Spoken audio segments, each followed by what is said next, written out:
Good morning.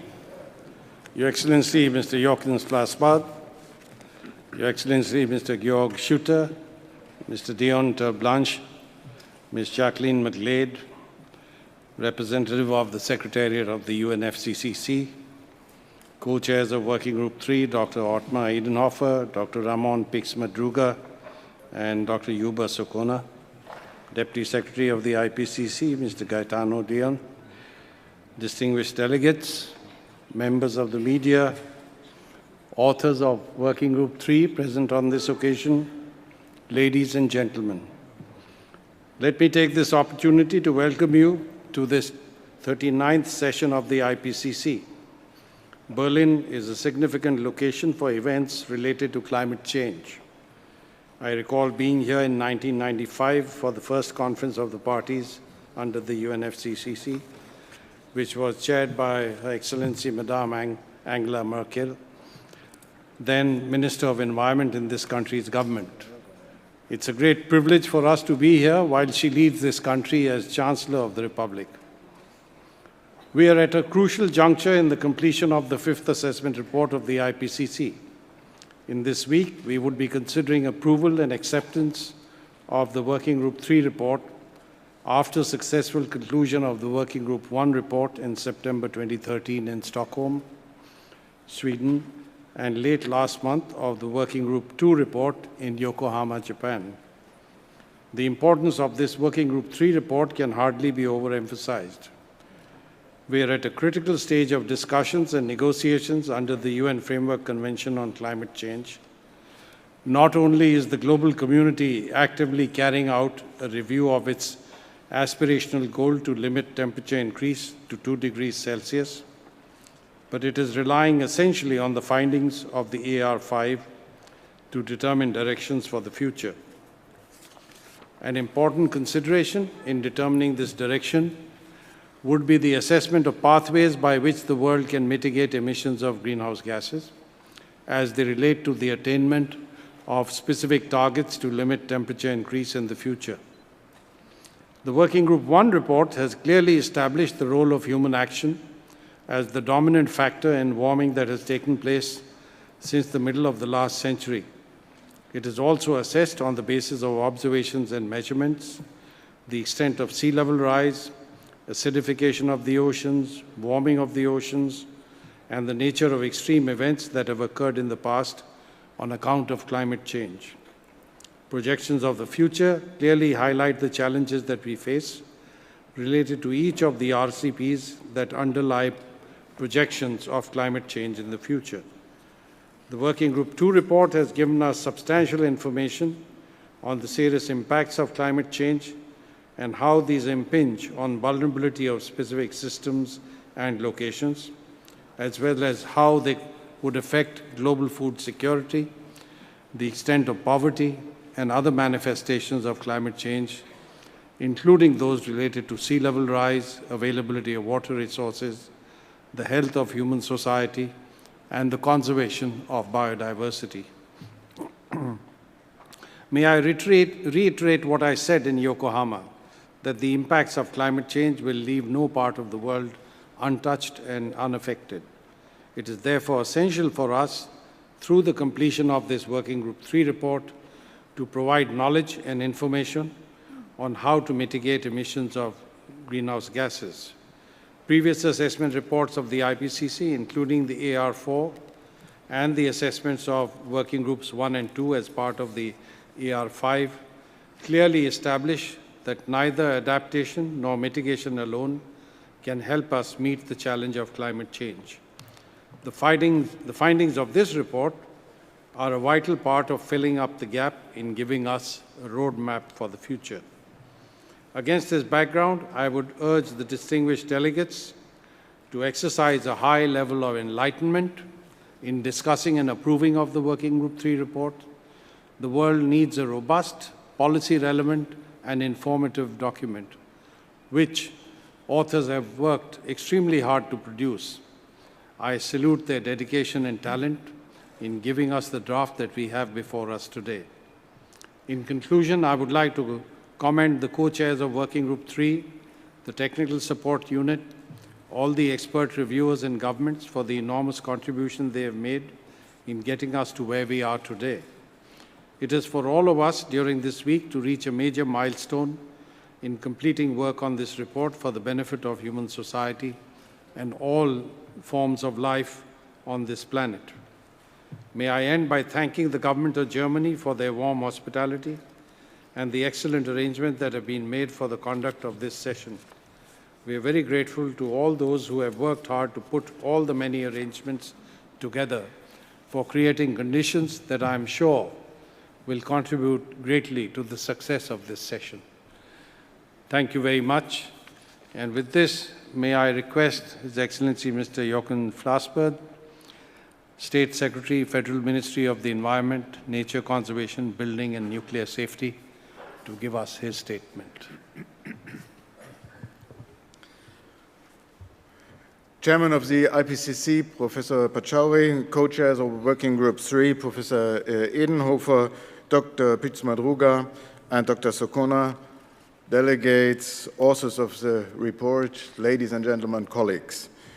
Welcome to Berlin and to the 39th plenary session of the IPCC. It's a great pleasure for me to warmly welcome you on behalf of the Federal Environment Ministry. Ladies and gentlemen, there is no need to spell out here that climate change is a key challenge for the world community in this century, as it is not least to the IPCC that the world has recognized climate change is real, is man-made, and will tremendously change living conditions on our planet. The IPCC is a unique institution. It is a link between science on the one side and politics and society on the other side. There is hardly any other field of politics on the global level where the processing and assessment of scientific findings and then their transfer to political decision makers is based on such a comprehensive, institutionalized foundation. In many other fields of politics, decision makers would be grateful to have an independent institution such as the IPCC, an institution that manages to involve excellent scientists and in many cases the best in their respective field. An institution that guarantees that the scientists can work independently with well-defined rules and processes as when scientific findings can be considered to be reliable and how to express this in a transparent way without denying any existing uncertainties. And last but not least, an institution that enables governments to comprehend the scientific work to confirm the results and ultimately base their action on it. To be crystal clear, there are and there must not be any expectations from government with regard to the content of your findings and results. There are no favored outcomes by governments, or to put it in other words, we take what we get. What we need is the best available science in combination with a level of evidence and remaining uncertainty, and if doable, a possible range of options how to meet our climate targets. Ladies and gentlemen, with your work, you lay the scientific foundation on which future climate policy will be built, internationally and nationally. Internationally, we are facing important decisions. We must conclude a comprehensive and ambitious climate agreement in Paris at the end of 2015, in which all states commit themselves to reduction obligations as of 2020 onwards. It is only by deciding on significant emission reductions and implementing them that we can maintain the opportunity to achieve our joint target, limiting global warming by a maximum of 2 degrees by the end of this century. In order to achieve this target, the future climate agreement must meet 3 requirements. First, it must be legally binding for all states. All states have to commit themselves within the boundaries of their possibilities in the understanding of a common but differentiated responsibility. Second, it must ensure joint standards on transparency and verifiability of national efforts. And third, it must lead to the implementation of ambitious long-term strategies for climate protection, for mitigation and adaptation in all states. Ladies and gentlemen, Germany is prepared and willing to accept our responsibility. We reconfirm our ambitious climate targets and will continue to make a fair contribution to climate financing in the future. And we will also advocate for ambitious climate targets within the European Union. Our national target, as you know, of reducing greenhouse gas emissions by at least 40% as compared to 1990 by 2020. This target is part of the governmental contract of the new government that was set in place end of the last year. We even want to reduce emissions in Germany by 55% by 2030 and 80 to 95% by 2050. In parallel, we are also working towards the EU to agreeing on ambitious targets by 2030.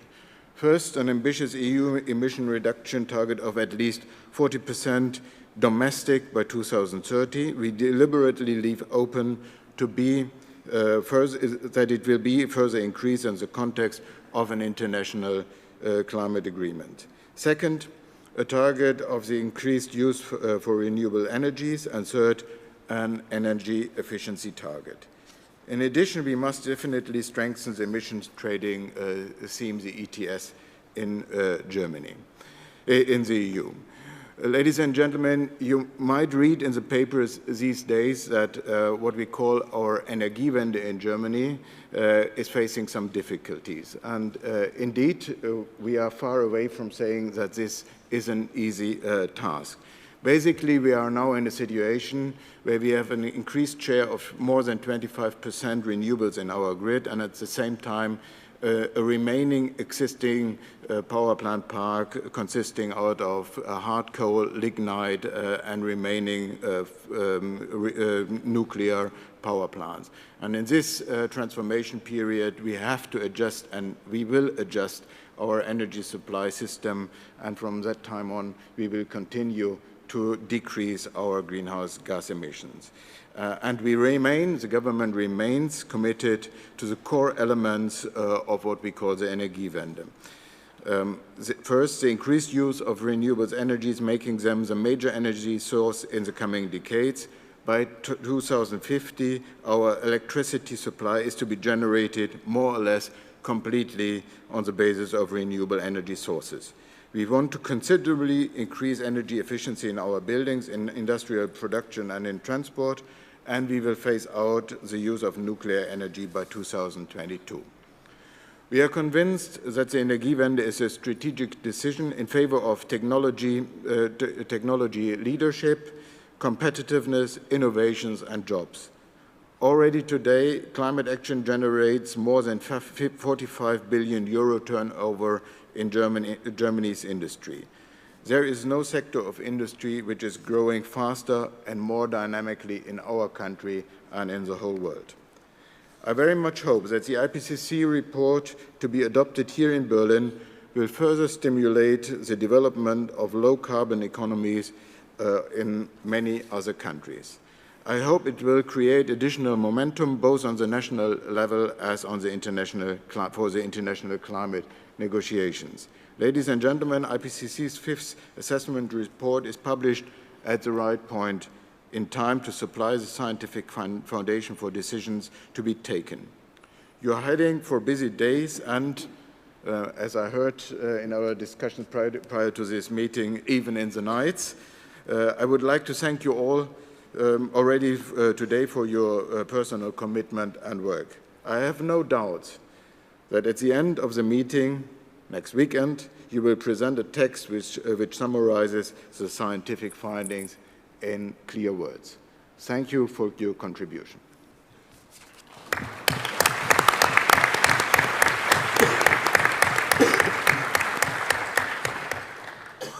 Thank you very much. May I now turn to Mr. Georg Schutter, State Secretary, Federal Ministry of Education and Research in the Government of Germany, to give us his statement. Over to you, sir. Thank you very much, Mr. Chairman, Dr. Pachauri, dear co-chairs, Professor Edenhofer, Dr. Pix-Madruga, Dr. Sokona, distinguished panelists, delegates, friends, colleagues, ladies and gentlemen. A warm welcome also on behalf of the Federal Ministry of Education and Research, and a warm thank you as well. Thank you for traveling to Berlin. Thank you for devoting your time and your energy to the discussions ahead of you. Let me take up some of the comments which were made earlier by presenting 4 challenges to you from a science and research policy perspective. The first one is, as Dr. Pachauri said, knowledge and information. This I would call the Tier 1 challenge. This is the amount and quality of data. Do we have enough data? What can we do to get more data? What can we do to improve the quality of the data to reach even more certainty? Certainty sometimes is discomforting, this we all know, and yet it will be more convincing the better we are. And do we have the right modeling technologies? Last year, I attended a meeting very close to here in Potsdam in which climate modelists came together to improve, on the one hand, the data quality and the transferability of data, and on the other hand, also to improve modeling technologies in order to be even better from a hard and a software point of view. So the Tier 1 challenge is information, quality of information, amount of information. The Tier 2 challenge is the knowledge realm. The underlying scientific concepts. Do we all share the same scientific concepts? Do we all share the same scholarly concepts? What do we take and bring into those concepts? What kind of cultural connotations are there? Do we speak the same language, and are we able to aggregate the data and the knowledge that is available? The Tier 3 challenge I would call the structure of scientific discourse, because also scientific discourse is culturally shaped. Do we make sure that all relevant voices are being heard? Do we make sure that all relevant opinions are being expressed? Do we make sure that they are heard and being expressed adequately? So the challenge here is the open and the relevant discourse. And the Tier 4 challenge then is the interface between science and scholarship on the one hand and the political realm on the other. We do have different political systems and different publics in the countries where we come from. Scientific messages are being expressed in various ways and are being taken up by the public in different ways through varying channels, and they are transported to, on the one hand, different political publics and different general publics on the other hand. How are the messages perceived in these publics? How does climate policy cut across other fields of policy? We just heard from Jochen Flassbart how climate policy interacts with energy policy. And we do have conflicting objectives, and it's difficult to make ends meet, not only in Germany, but also in other parts of the world. How can an energy policy be climate neutral on the one hand? How can energy be affordable to consumers on the other hand? And how do we also meet the challenge of a secure provision of energy to consumers, private consumers as well as industry and the business world? So we do have conflicting objectives, and we do have to make sure that climate policy as a cross-cutting issue, cutting across different political realms, is being integrated into those other realms of policy in the right and the adequate way. So the research challenge is to take a closer look at multivariate policy designs. We have to think about various political fields, various actors, various value systems, various systems of objectives, in order to find adequate ways how to understand these multivariate systems and how to come to political conclusions. So what does all this mean for national and international science and research policy? For one, we have to strengthen the Tier 1 research. We have to provide funding to optimize models, to optimize regional scoping, to increase the predictive power, and also we have to provide funding to develop the right technologies which will help to mitigate climate change, technologies which also provide business opportunities, of course. Environmental technologies, environmental protection technologies are a field of business activities with, I would assume, a bright future. Then we have, of course, to continue the dialogue on the Tier 2 challenge, the underlying concepts. We have to get together nationally and internationally to build a broader theoretical base of climate change knowledge. We then have to, of course, continuously improve the Tier 3 conditions, the structure of international scientific discourse. And for this reason, we, the German government, are proud to support the IPCC internationally and to also support our national actors that contribute to IPCC reports. And we have to look at national and international policy formation. What you do during this week, what you've done in the past, is to contribute to knowledge at the interface of science and policy. And we have to take a close look at this interaction. So the Tier 4 challenge is to better understand this interaction in order to make sure that the voices of science and scholarships are heard freely and adequately in the political realm. This is our challenge. This is your challenge. Thank you very much for taking it up. Thank you very much for the energy which you will devote to the coming days. We look forward to the results of your deliberations. Thank you very much.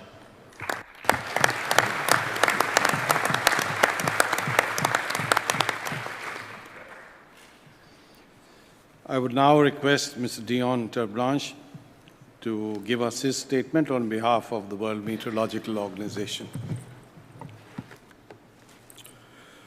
Excellency Mr. Flashbath, State Secretary, Federal Ministry of the Environment, Nature Conservation, Building and Nuclear Safety. Excellency Mr. Schutte, State Secretary, Federal Ministry of Education and Research, Dr. Pachuri, the co-chairs of Working Group 3, Dr. Spitz Madura, Eidenhofer and Sukuna, Dr. McGlade, representative of UNEP, Mr. Leone, the Deputy Secretary of the IPCC, dear colleagues, ladies and gentlemen. On behalf of the World Meteorological Organization, one of the two co-sponsors of the IPCC, I wish to welcome you at this approval session of the third part of the fifth assessment report. We are meeting again only 1 week after the successful launch of the report of Working Group 2, which has provided a crucial assessment of the knowledge of climate change impacts, adaptation and vulnerability. The WMO community looks forward to the approval of this third component of the fifth assessment report, the one that offers policy makers options for mitigation policies to reduce human influence on the climate system, as clearly explained by the previous speakers. This report and the entire assessment would not have been possible without years of intense work by thousands of people. I wish to express my gratitude to the committed and dedicated scientists, including those from the WMO community, who have accomplished this major task. I am confident that the satisfaction for the completion of the report is accompanied by the pride of having contributed possible solutions to mitigate climate change. I'm also grateful to the member states of the United Nations and to our co-sponsor UNEP for the continuing support of the IPCC. Last year, the report of the Working Group 1 stated that limiting the global warming to 2 degrees rise from the levels of 1880 will require that our future emissions of carbon dioxide be dramatically lower than our past emissions. Today's report on mitigation of climate change presents what we need to do to meet this profound challenge in the context of a global population and economy that is rapidly growing. Greenhouse gases can last for decades or longer in the atmosphere, and this means that past and current emissions will continue to affect the climate for many years to come. To provide policymakers with sound scientific elements for their decision, WMO and its members monitor atmospheric concentrations of heat-trapping gases on a continuous basis. These measurements confirm that atmospheric concentrations have increased to levels unprecedented in at least the last 800,000 years. In addition to sponsoring the IPCC and coordinating international climate observations and research, WMO supports also efforts to reduce emissions. The Global Framework for Climate Services assists governments to produce and use climate information and predictions for adapting to and mitigating climate change while transforming to a green economy. While climate-sensitive sectors such as energy and agriculture both contribute to and are affected by climate change, climate services can empower decision-makers to make these sectors more climate resilient and to minimize their emissions. I should add that climate researchers, to TV and radio weather presenters, the meteorological community has a key role to play in informing policymakers and the general public about the causes and impacts of climate change. The services and predictions we provide also support efforts to adapt to new climate conditions and reduce greenhouse gas emissions. To conclude, I wish to reiterate that WMO is proud for what the IPCC stands for and for what it has delivered. More than 25 years after the establishment of the panel, we continue to believe that through scientific assessments of the highest quality, IPCC is rendering a unique service to the international community. This is why we support its work with our resources and inputs. This 39th session of the IPCC is also important for the discussions that are being held on the future of the IPCC. This is a timely and very relevant process that will lead the panel into assessment cycles with increased responsiveness to the needs, challenges, and opportunities of the world. As a co-sponsor of the IPCC, WMO welcomes this debate and look forward to be further involved. Thank you.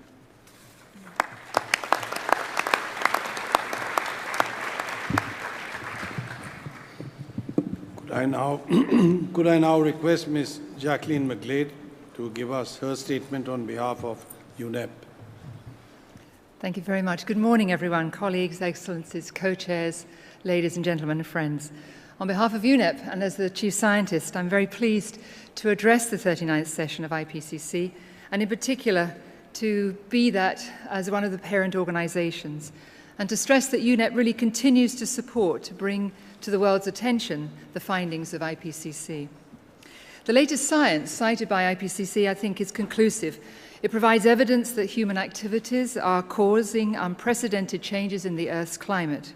And as many have stated, it is time to take immediate and robust action to mitigate the impacts of climate change against the risks of a greater than 2-degree temperature rise.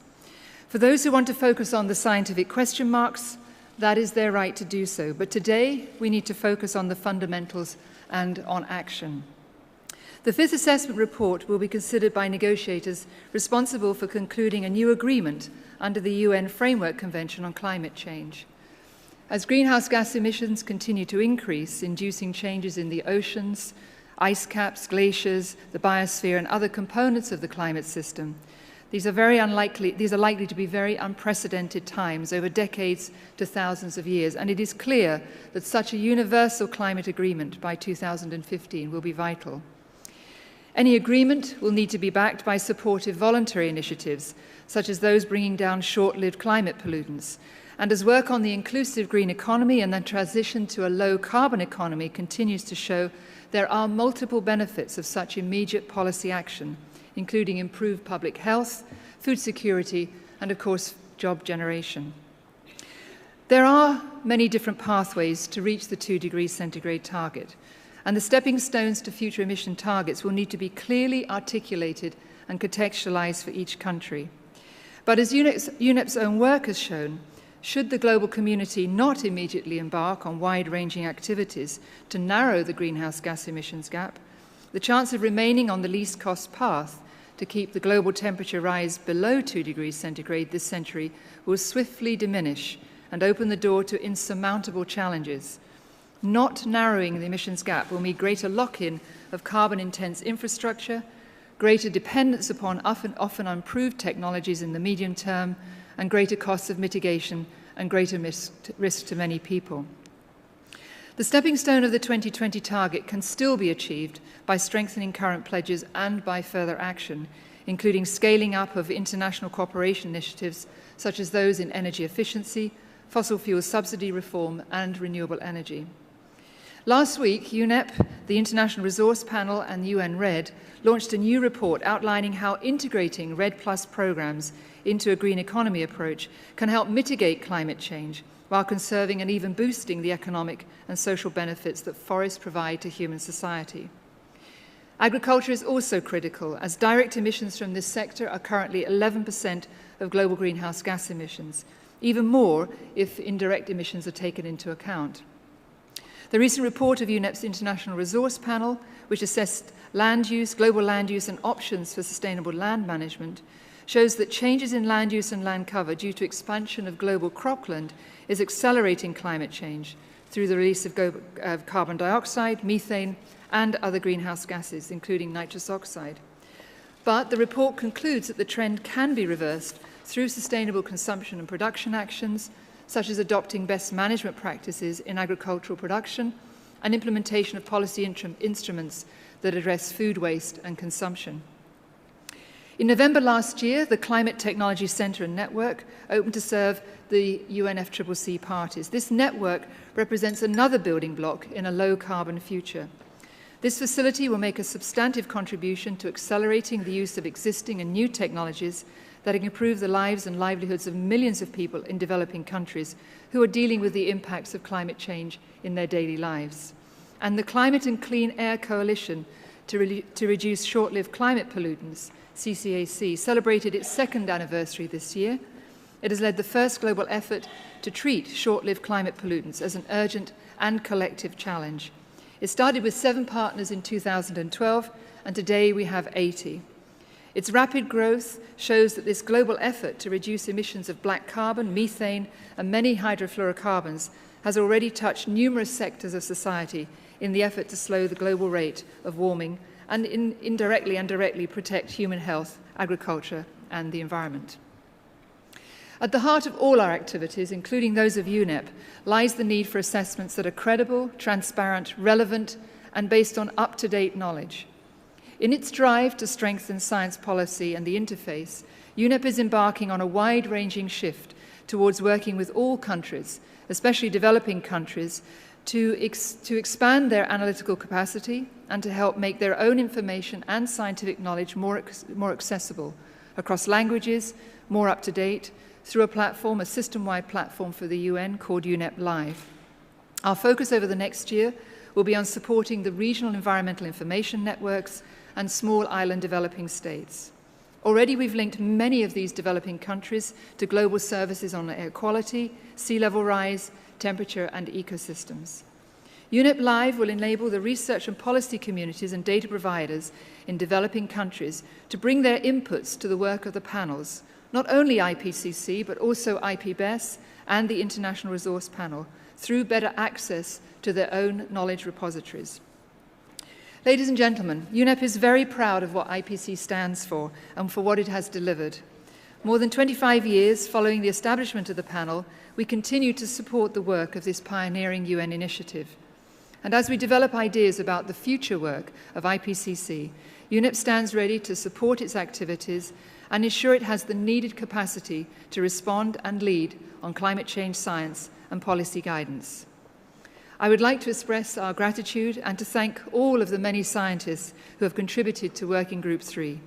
I wish you all success, and we look forward to the very important contributions of the Working Group to the 5th assessment. Thank you.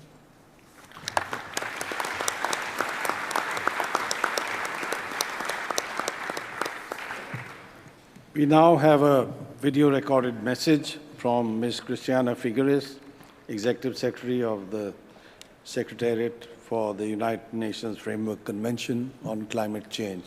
So could we play that message, please?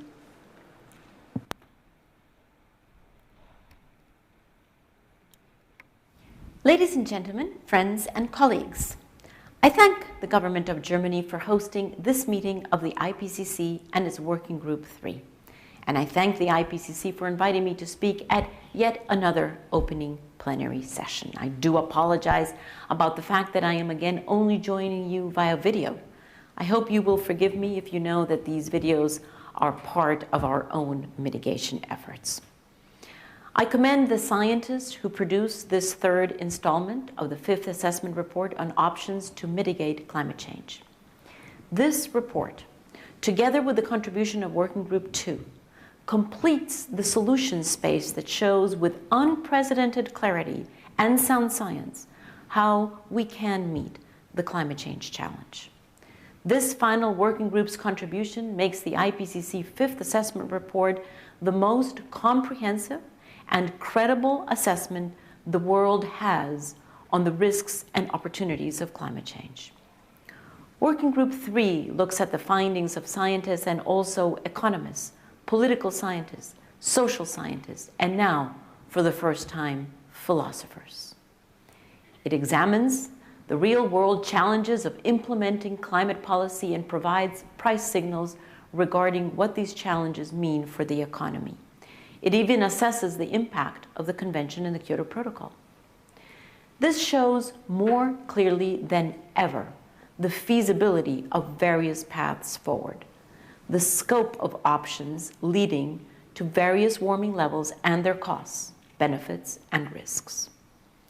Never before have we had such good information on available mitigation pathways and measures in the context of sustainable development and economic implications. This unprecedented insight is the scientific foundation for national policy and international cooperation that needs to take us closer to the goal of limiting global warming below the 2 degrees Celsius limit.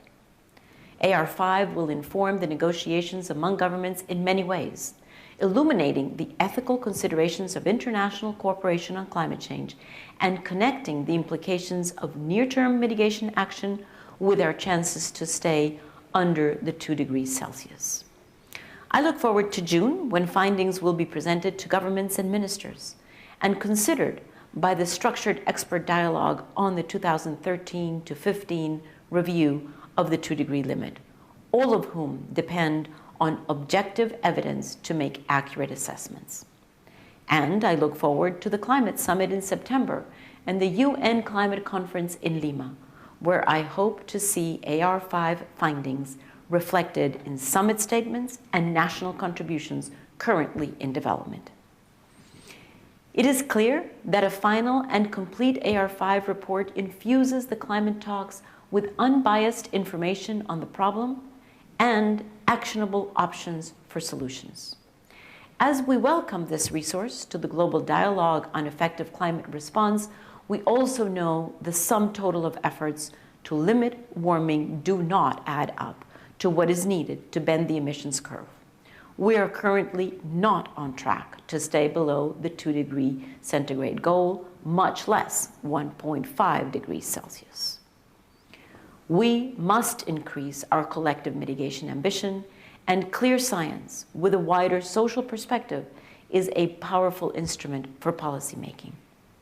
Therefore, I ask that you look at AR5 as both the end of a process that resulted in an unprecedented scientific resource and as the beginning of an era when the findings must spring from the page and come to life. I ask you to step up efforts to raise awareness and increase access to the information found in this report by policymakers who must have real-world reasons and practical pathways to act. I ask you to speak up and speak out with the objectivity, accuracy, and lack of bias that has made the IPCC the gold standard for sound science. The facts speak for themselves, but they also speak through you, the experts. We must do everything we can to help the facts point policymakers towards smarter climate policies, greater alignment of economic policy to climate objective, and an effective and ambitious climate agreement in Paris in 2015. You are already instrumental in the endeavor by virtue of the work you undertake today, but I ask you to not let your participation end here. As governments move towards a new universal climate agreement in Paris next year, the people who analyze the problem must also enable the solutions. I am confident that with AR5 as a resource and with your help, we can seize this great opportunity to secure a high probability of staying below 2 degrees warming and provide a legacy of low carbon, sustainable growth and development to future generations. Thank you and good work.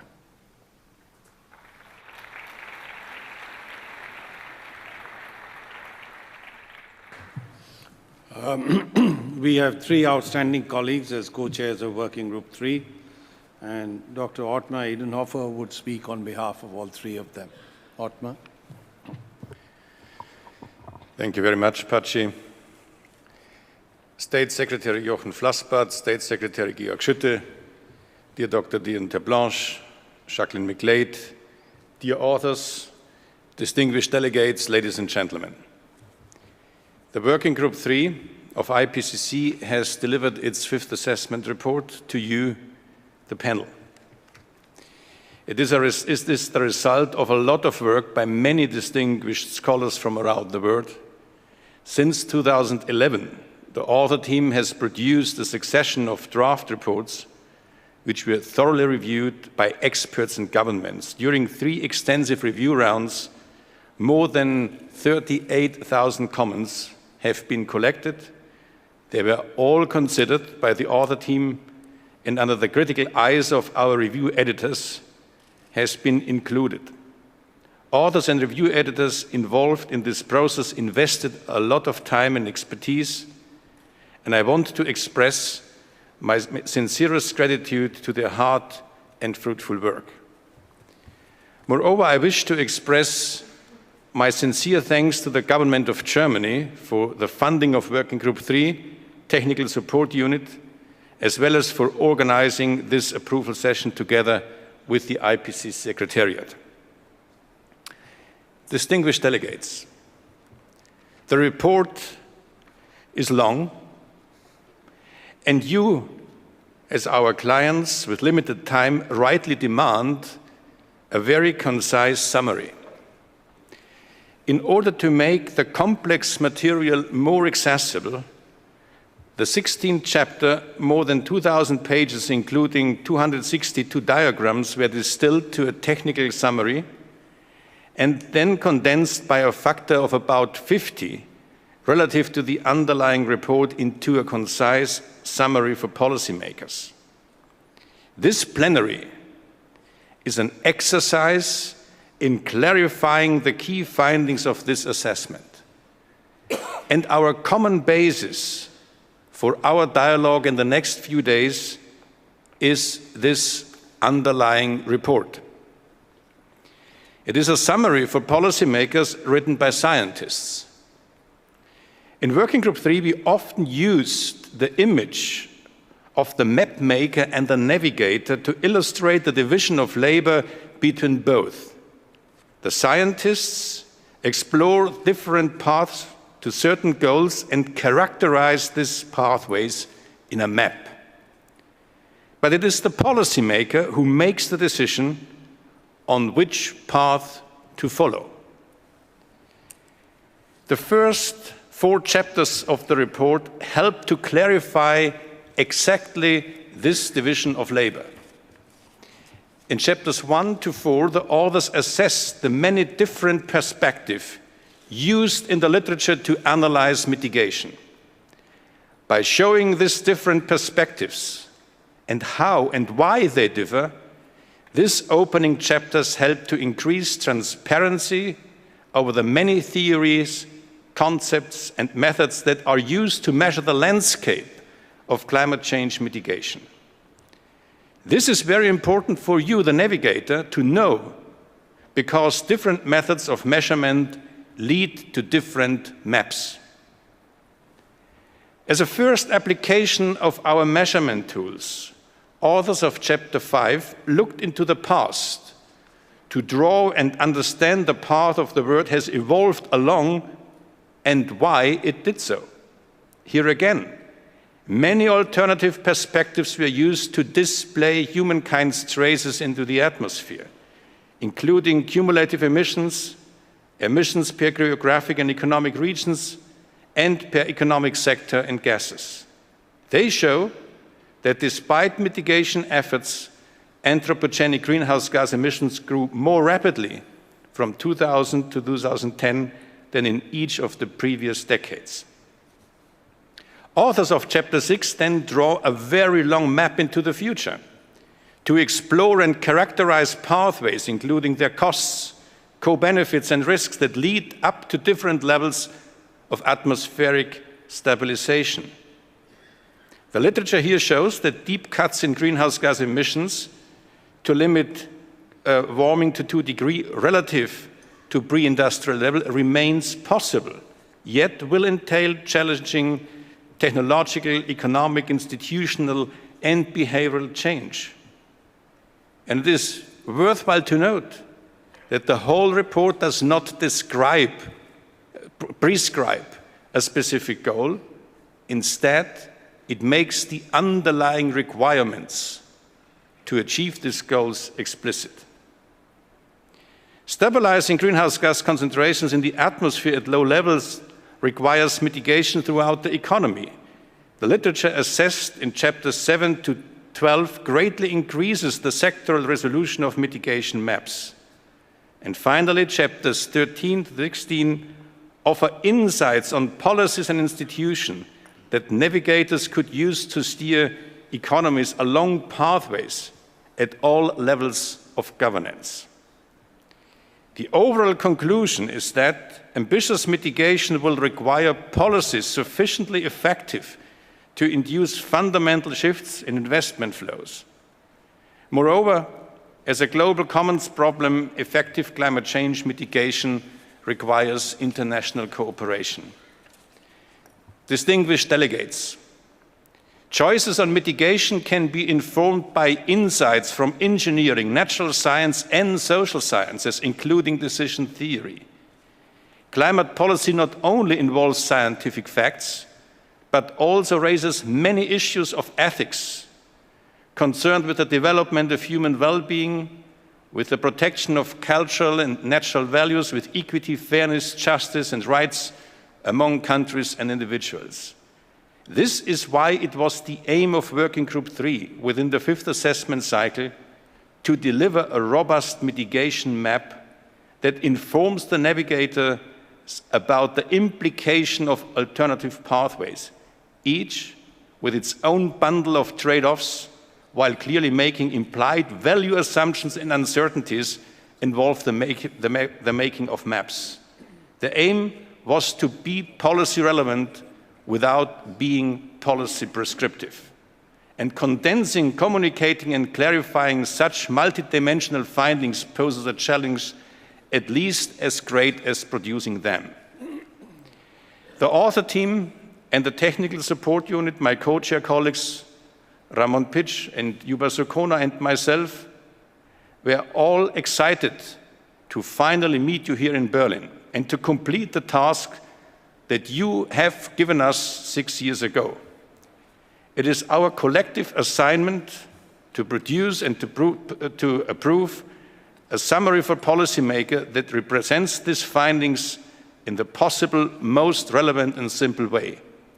I wish all of us open and constructive discussions, patience with each other, and strong coffee during the breaks, in particular in the nights. Thanks a lot.